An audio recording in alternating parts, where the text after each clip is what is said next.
Sebelum Papua bergabung dengan Indonesia, Papua merupakan sebuah wilayah yang terdiri dari beberapa suku dan memiliki berbagai macam bentuk pemerintahan tradisional.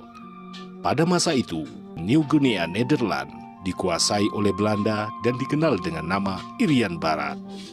Jan van Eekhout, bijgenaamd de vader der Papua, die de felbegeerde beloningen uitreikt.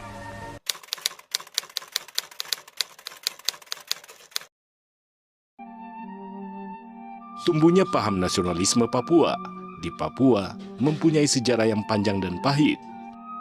Sebelum dan selama Perang Dunia II di Pasifik, nasionalisme secara khas dinyatakan melalui gerakan millenarian, mesianik, dan Kalgor Kurtis. Mungkin yang paling terbuka dari gerakan seperti itu adalah gerakan Koreri di Kepulauan Biak, gerakan Were atau WG yang terjadi di Enarotali, dan gerakan Simon Tongkat yang terjadi di Jayapura. Berhadapan dengan kebrutalan Jepang pada waktu itu, gerakan Koreri di Biak mencapai titik kulminasinya pada 1942 dengan sebuah proklamasi dan pengibaran bendera. Dengan masih didudukinya sebagian besar kepulauan Indonesia oleh Jepang, pemerintah Belanda di New Guinea dihadapkan kepada kekurangan personil yang terlatih di berbagai bidang pemerintahan dan pembangunan. Untuk memenuhi kebutuhan itu, pada tahun 1944, Residen Jan Pieter Karel van Eekhout yang terkenal dengan nama Vader der Papues atau Bapak Orang Papua, mendirikan sebuah sekolah polisi dan sebuah sekolah pamong praja. Sekolah inilah yang melahirkan elit politik terdidik di New Guinea. Residen J.V. van Eekhout mempunyai misi khusus untuk menanamkan nasionalisme Papua dan membuat orang Papua setia kepada pemerintah Belanda. Untuk itu, setiap orang yang ternyata pro-Indonesia ditahan atau dipenjarakan dan dibuang keluar Irian Jaya sebagai suatu tindakan untuk mengakhiri aktivitas pro-Indonesia di Irian Jaya. Beberapa orang yang menempuh pendidikan Eekhout dan kemudian menjadi terkemuka dalam aktivitas politik antara lain Markus Kaisepo, Franz Kaisepo, Nicholas Jowe, Herman Wajoi, Silas Papare, Albert Karubui, Moses Rumainum, Baldus Mofu, Eliezer Janbonai, Lukas Rumkorem, Martin Indey, Johan Arix, Herman Womsiword, dan Abdullah Arfan.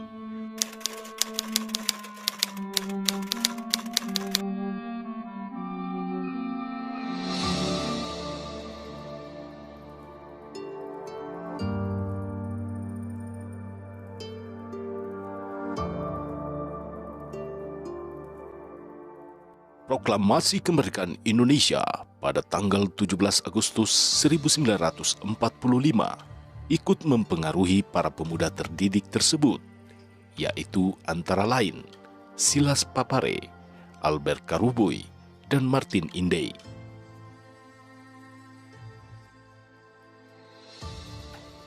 Pada tahun 1946 diserui, Silas Papare dan sejumlah pengikutnya mendirikan organisasi politik pro-Indonesia yang bernama Partai Kemerdekaan Indonesia Irian atau PKII.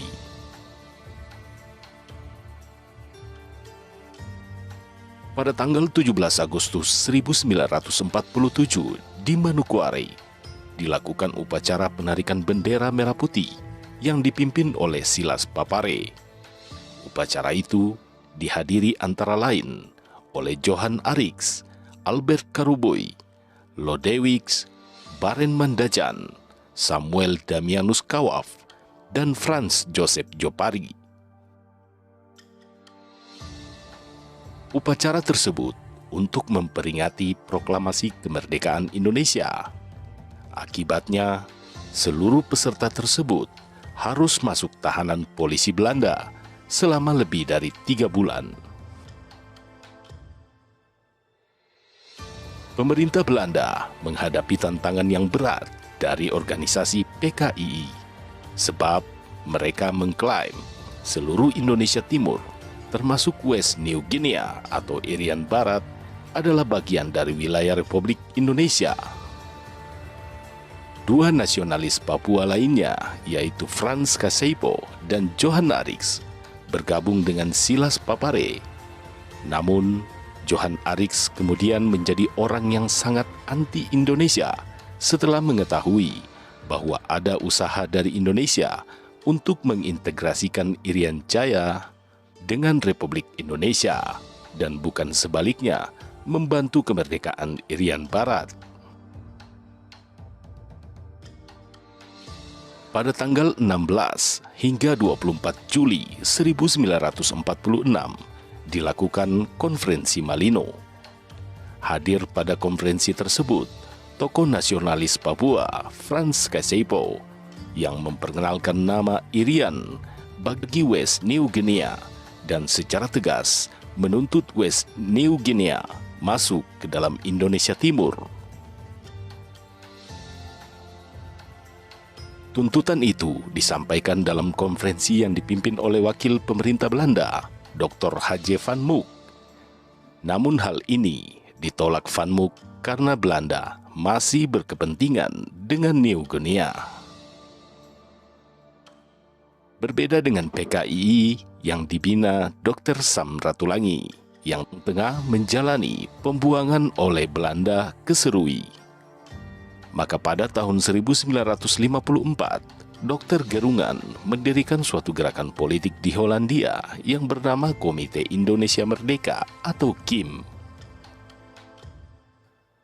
Gerakan atau organisasi politik itu dipimpin oleh sejumlah pemimpin Papua, yaitu Martin Indey, Nicholas Joey, dan Corinus Gray.